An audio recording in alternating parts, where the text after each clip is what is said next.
महाभारत ऐसा महाकाव्य है जिसमें कई छोटी बड़ी शिक्षाप्रद घटनाओं का जिक्र है। द्रौपदी चीरहरण भी महाभारत की ऐसी ही घटना है। द्रौपदी पांचाल देश की राजकुमारी थी और उसका विवाह अर्जुन से हुआ था। अर्जुन ने द्रौपदी को स्वयंवर में मछली की आंख में निशाना साधकर उससे विवाह किया था, लेकिन माता कुंती के अनजाने में दिए एक आदेश से द्रौपदी पांडवों यानी पांचों भाइयों की पत्नी बन गई। एक बार की बात है जब पांचों भाइयों में सबसे बड़े युधिष्ठिर इंद्रप्रस्थ नगर पर राज कर रहे थे।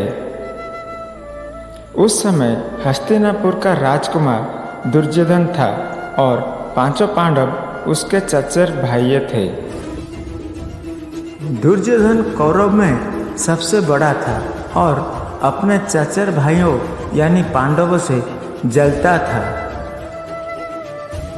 दुर्योधन सबसे ज्यादा अपने चालाक मामा शकुनी को मानता था। शकुनी ने दुर्योधन को सलाह दी कि वो पांडवों को जुआ खेलने के लिए आमंत्रित करे। पांडवों ने अपने भाई दुर्योधन का निमंत्रण स्वीकार कर लिया। उस सभा में भरत वंश के शासक धृतराष्ट्र, भीष्म पितामह, द्रोणाचार्य और महात्मा विदुर जैसे महान लोग भी उपस्थित थे। शकुनी मामा ने छल कपट से पांडव को हराना शुरू किया। इस खेल में पांडव अपना राज्य हार गए। धर्मराज युधिष्ठिर ने स्वयं और अपने चारों भाइयों को भी दावे पर लगाया और हार गया।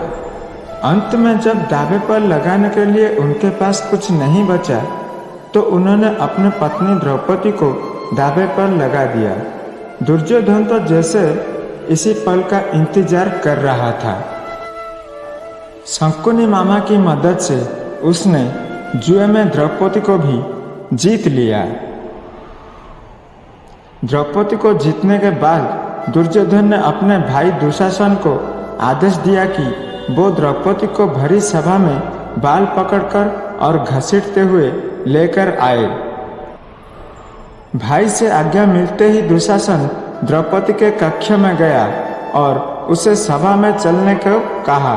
रानी द्रौपदी बहुत ही स्वाभिमानी और प्रतिबद्ध स्त्री थी, इसीलिए उन्होंने दुशासन के साथ चलने से मना कर दिया। दुशासन ने गुस्से में आकर द्रौपदी के बाल पकड़ लिए और उसे खींचते हुए भरी सभा में लाकर खड़ा कर दिया। दुर्योधन ने दुशासन को आज्ञा दी कि वो द्रौपदी को भरी सभा में निर्वस्त्र कर दे। दुशासन ने जैसे ही द्रौपदी के वस्त्र को हाथ लगाया, द्रौपदी ने श्री कृष्ण को मदद के लिए पुकारा।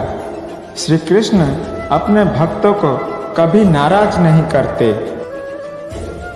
कृष्ण ने जब द्रौपदी की करुणा पुकार सुनी तो उन्होंने द्रौपदी की साड़ी को बढ़ाना शुरू कर दिया। दुशासन द्रौपदी का चीर खींचता रहा, लेकिन वो जितना खींचता वस्त्र उतना बढ़ता जाता है। अंत में दुशासन थक कर हार गया, किंतु द्रौपदी का वस्त्र हरण नहीं कर सका। ऐसा कहा जाता है महाभारत युद्ध के पीछे सबसे बड़ा कारण द्रौपदी चीरहरण ही था।